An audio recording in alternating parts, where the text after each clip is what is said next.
장애인 문화복지신문 제505호 제3면 기사입니다. 김호겸 경기도의회 교육기획위원회 의원. 특수교육지도사 처우 개선이 필요하다. 경기도의회 교육기획위원회 김호겸 의원. 국민의힘 수원도 은 12월 1일 경기도의회 의원실에서 전국교육공무직본부 경기지부 특수교육지도사들과 간담회를 개최하였다. 이번 간담회에는 김호겸 의원이 지난 11월 경기도교육청에 대한 행정사무감사에서 특수교육지도사 충원율 증가 필요성에 대한 정책 제안을 한 후 특수교육지도사들이 통합교육 현장에서 겪는 애로사항을 청취하기 위하여 마련되었다. 간담회에 참석한 특수교육지도사들은 만성적인 인력 부족을 호소하면서 적절한 지원 수당 지급이 필요하다고 호소하였다. 또한 특수교육지도사의 열악한 처우 구조로 인해 특수교육 대상자와 특수교육지도사의 성비 차이에 의하여 중-고 등 학년에 해당하는 특수교육 대상자들에 대한 인권 보호도 사각지대에 놓여 있다고 학교 현장의 애로사항을 전달했다. 김호겸 의원은 경기도교육청이 통합교육을 확대해 가고 있는 만큼 특수교육 대상자들의 학교 생활을 돕는 특수교육지도사의 업무도 증가하기 때문에 당연히 처우도 개선시켜 주어야 한다고 강조했다. 김호겸 의원은 경기도교육청은 특수교육지도사를 교육공무직원으로만 여기지 말고 특수교육지도사가 학교에서 특수교육 대상자들의 부모 역할을 대신한다는 인식 전환이 필요하다고 제안했다. 특히 통합교육에서 가장 중요한 것은 특수교육 대상자와 특수교육 지도사의 인권을 보호하는 대책을 수립하는 것이다라고 주장했다. 용인시 수지장애인 복지관 나의해 방일지 양주 베리어 프리 영화제 특별상 수상. 짓기촌사회복지재단 용인시 수지장애인 복지관 관장 김현균 은 지난 2025년 11월 22일 양주시 구 천보초등학교에서 열린 2025제 6회 양주 베리어 프리 영화제에서 용인시 양성평등기금 사업 영상 제작 챌린지 나의해 방일지로 특별상을 수상하였다. 올해로 6회를 맞는 양주 베리어 프리 영화제는 시청각 장애인, 노인, 어린이 등 누구나 불편 없이 영화를 관람할 수 있도록 구성된 포용적 문화 행사로 양주시의 접근성 기반 문화 확산 노력의 대표적 사례로 자리하고 있다. 행사는 4. 한국예술문화단체 총연합회 양주지회가 주최하고 베리어 프리 영화제 집행위원회가 주관하며 장벽 없는 영화, 경계 없는 감동을 슬로건으로 한다.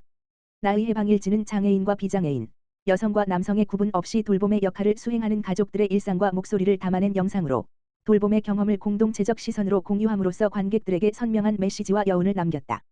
이번 공모에는 총 67편의 작품이 출품되었고 심사를 통해 7편의 수상작이 선정되었다.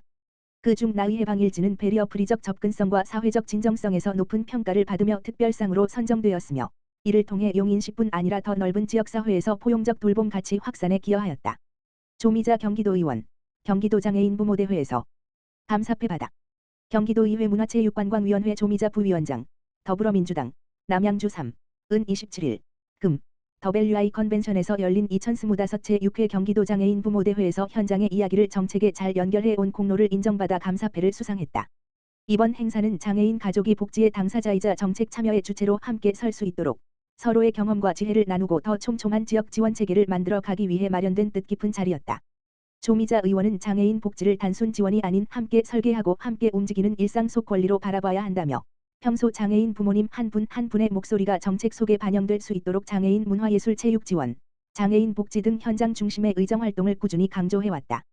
조 의원은 오늘 주신 감사패는 제가 잘해서 받은 것이 아니라 부모님들이 보여주신 사랑과 용기, 서로 격려하며 함께 걸어온 그 마음이 이끌어준 것이라며 경기도의회가 더 좋은 다리가 되어 부모님 목소리가 정책 속에 자연스럽게 스며들고 필요한 순간에 꼭 닿을 수 있도록 늘 곁에서 함께 듣고 살피겠다고 밝혔다.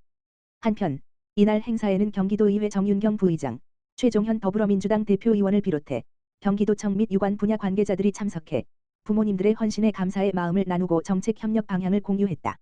주광덕 남양주시장, 한국지체장애인협회 남양주시지회 제2회 파크골프대회 참석해 격려. 남양주시, 시장 주광덕은 2일 별내동 파크골프장에서 한국지체장애인협회 남양주시지회 회장 정진춘, 가 제2회 지회장배 회원 및 임직원 파크골프대회를 개최했다고 밝혔다. 협회는 지체장애인의 건강을 증진하고 여가 활동 기회를 확대하기 위해 이번 대회를 추진했다. 대회에는 손기남 장애인체육회 수석부회장과 협회 회원, 임직원 등 100여 명이 참석했으며 경기는 3인조 스트로크 방식으로 진행돼 참가자들이 협력과 경쟁을 동시에 경험할 수 있도록 구성됐다. 주광덕 시장은 현장을 찾아 참가자들과 인사를 나누며 대회의 의미를 함께 나누고 장애인의 삶의 질 향상을 위한 생활 스포츠 활동의 중요성을 강조하며 참여자들을 격려했다. 주광덕 시장은 파크골프는 장애인도 쉽게 참여할 수 있는 생활체육 종목으로 지역 공동체 활성화에도 큰 도움이 된다며 시는 장애인이 지역사회에서 더 안정적으로 활동하고 자립할 수 있도록 지속적으로 지원을 확대해 나가겠다고 말했다. 정진춘 지회장은 이번 대회는 회원 간 소통하고 단체의 결속을 다지는 뜻깊은 시간이었다며 협회는 앞으로도 지체장애인들의 일상과 복지 향상을 위해 활동을 꾸준히 이어가겠다고 말했다. 한편 한국지체장애인협회 남양주시지회는 1,400명의 회원으로 이루어져 있으며 장애인 편의증진기술지원센터 운영, 장애인 보장구 수리센터 운영, 장애인 종합민원센터 운영, 장애어르신 쉰마루 운영 등 장애인의 복지 증진에 앞장서고 있다. 김재훈 의원 2025년 중증장애인 생산품 우수구매기관 포상식 참석. 경기도의회 여성가족평생교육위원회 김재훈 의원 국민의힘 안양사 은 28일 금 2025년 중증장애인 생산품 우수구매기관 포상식에 참석하여 중증장애인의 자립과 사회 참여 확대에 기여한 우수기관 및 관계자들의 노고를 격려했다. 이번 포상식은 중증장애인 생산품 구매 실적이 우수한 기관을 선정해 포상함으로써 공공기관의 장애인 생산품 우선구매 분위기를 확산하기 위해 마련됐다. 김재훈 의원은 중증장애인 생산품 우선구매는 복지 차원을 넘어 장애인의 경제적 자립과 사회 참여를 보장하는 핵심 정책이라며 경기도의회가 공공기관의 구매 목표 달성과 제도 개선, 예산 지원에 앞장서 경기도가 장애인 고용과 생산품 구매에서 모범을 보일 수 있도록 최선을 다하겠다고 말했다. 이어 김 의원은 장애인이 지역사회에서 당당한 일원으로 일할 수 있는 환경을 만드는 것이 진정한 포용이라며 현장의 의견을 꼼꼼히 살펴 중증장애인 일자리 정책과 생산품 판로 확대 정책을 지속적으로 보완해 나가겠다고 덧붙였다. 용인시 수지장애인 복지관 장애인 예술작품 전시 스케치북 열다 개최. 짓기촌사회복지재단 용인시 수지장애인 복지관 관장 김현균 은 2025년 11월 19일 용인 포은아트 갤러리에서 스케치북을 열다 전시회 오픈식을 열었다. 스케치북을 열다는 2023년부터 3년간 운영된 재활 프로그램으로 고령장애인을 포함한 중증, 정신발달, 장애인 당사자 18명이 전문 미술교육과 창작 활동을 기반으로 자신만의 작품 세계를 발전시켜왔다. 특히 고령장애인은 다양한 삶의 경험을 창작 과정에 녹여내며 문화예술 활동의 폭을 넓혀가고 있다. 전시에서는 참여 작가 18명의 작품 112점이 공개됐다. 특히 현대로템에서 고용 중인 장애인 예술작가 12명의 작품은 별도 공간에서 선보여 고령장애인을 포함한 작가들이 실제 문화예술 일자리로 연결되는 가능성을 보여주었다. 공모전 입 수상작도 함께 전시되어 창작활동의 성과를 시민이 직접 확인할 수 있도록 했다. 경기도 장애인복지시설연합회 전창호 회장은 이 프로그램은 고령장애인을 포함한 장애 예술가들이 나이와 장애 특성을 넘어 지속적으로 활동할 수 있는 기반을 제공함으로써 문화예술 분야에서의 실제 활동 영역을 확장해 왔다고 평가했다.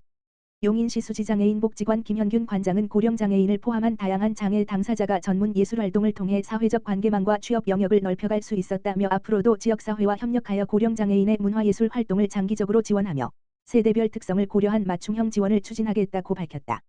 이번 전시는 11월 19일 오픈식을 시작으로 21일까지 진행되었으며 참여 작가들의 예술적 성장을 시민과 함께 공유하는 자리였다.